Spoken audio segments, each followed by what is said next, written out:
नमस्कार, स्वागत है आपका एनएमएफ न्यूज में। मैं हूं आपके साथ शबनम।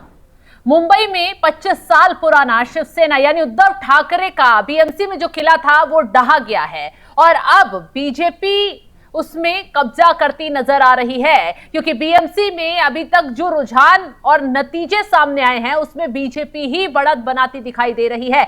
बहुमत का आंकड़ा पार कर लिया है। अब ऐसे में एक तरफ बीजेपी में जश्न का माहौल देखने के लिए मिल रहा है। जगह जगह कार्यालयों में बीजेपी के कार्यकर्ता नेता झूमते नाचते नजर आ रहे हैं, तो वहीं बीजेपी के नेता विपक्ष को घेरते नजर आ रहे हैं कि जो विपक्ष लगातार चुनौती दे रहा था, यहां अस्मिता की लड़ाई लड़ रहा था, वहीं उस जनता ने बता दिया है कि अस्मिता के नाम पर डराने वाले नहीं बल्कि विकास के नाम पर महाराष्ट्र को, मुंबई को दौड़ाने वाले चाहिए। और इसी वजह से बीजेपी जो है बीएमसी में बढ़त बनाती नजर आ रही है और जल्द ही ये जितने भी रुझान हैं वो नतीजों में तब्दील हो जाएंगे। कई सीटों पर जीत और हार के जो नतीजे हैं वो घोषित हो चुके हैं। अब ऐसे में एक तरफ बीजेपी में जश्न है तो दूसरी तरफ मातोश्री में सन्नाटा परस गया है। उद्धव ठाकरे से लेकर राज ठाकरे तक सिर्फ आरोप लगा रहे हैं और सिर्फ इस हार के लिए जिम्मेदारी नहीं ले रहे, दूसरों पर ठीकरा फोड़ते नजर आ रहे हैं। कोई सीआई का मुद्दा उठा रहा है तो कोई ये कहता नजर आ रहा है कि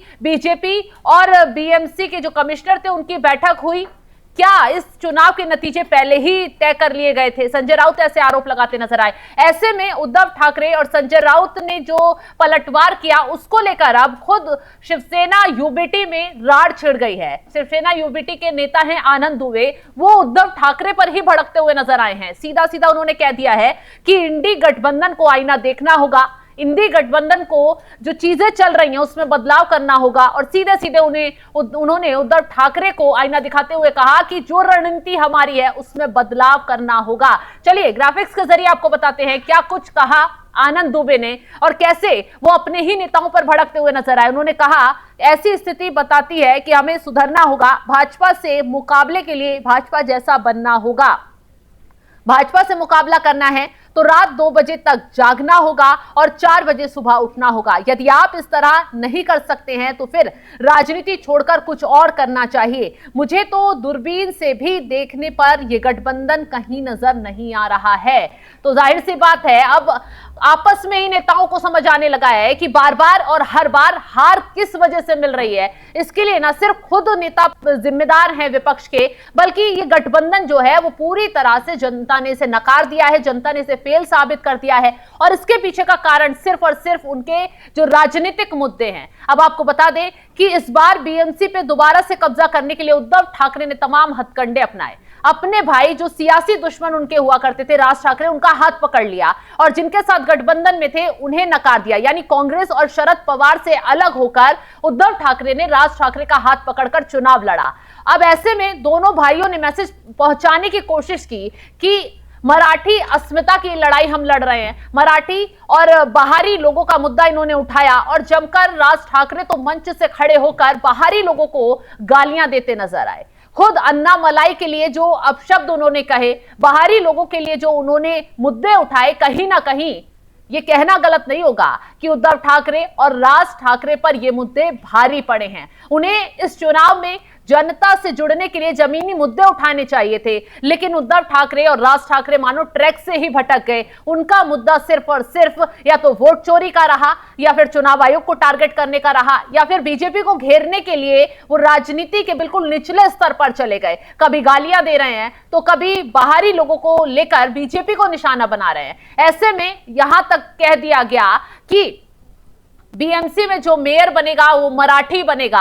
अब इस बात को बीजेपी ने सही तरीके से कैच किया और मुख्यमंत्री देवेंद्र फडणवीस ने बता दिया, एक तो हम विकास के नाम पर जनता के साथ जुड़ रहे हैं और दूसरा अगर बीएमसी में मेयर बनेगा वो हिंदू भी होगा, वो मराठी भी होगा। यानी कि यहां पर पूरा कंट्रोल अपने हाथों में बीजेपी की तरफ से ले लिया गया और उद्धव ठाकरे, राज ठाकरे जो राजनीति कर रहे थे उसमें खुद ही फंसते हुए नजर आए और जनता इसलिए उनसे दूर हो गई कि जनता को विकास चाहिए, ना कि सिर्फ और सिर्फ अस्मिता की लड़ाई पर डराने वाला चाहिए। लगातार जो मुद्दे विपक्ष की तरफ से उठाए गए उस पर जनता ने विश्वास करने से साफ साफ इनकार कर दिया। वो हम नहीं कह रहे बल्कि नतीजे बीएमसी में जो आ रहे हैं वो बता रहे हैं कि जनता ने पूरे तौर पर भगवा को चुना, बीजेपी को चुना और बीजेपी की जीत दिखा रही है कि जनता सिर्फ और सिर्फ विकास योजनाओं के नाम पर उसके साथ जुड़ती नजर आ रही है।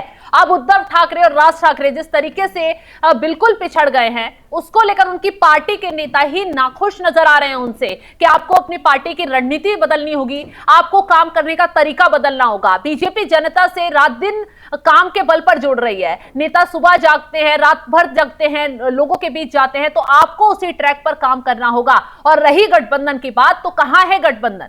जो गठबंधन चुनाव के वक्त आपस में ही लड़ रहा है, एक दूसरे के खिलाफ उम्मीदवार उतार रहा है, तो किस बात का गठबंधन रह गया? अगर इस गठबंधन के नाम पर चुनाव लड़ा जाता रहेगा तो यही हश्र होगा, यही नतीजे देखने को मिलेंगे।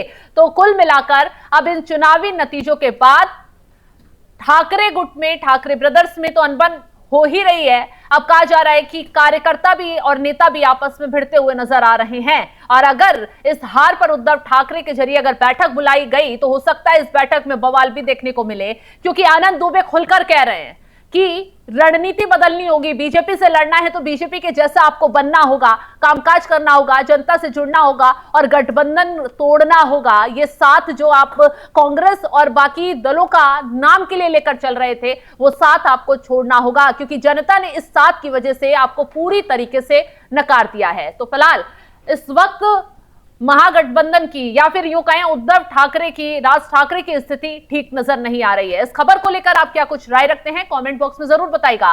और तमाम बड़ी खबरों की अपडेट के लिए आप हमारे साथ जुड़े रहें। नमस्कार।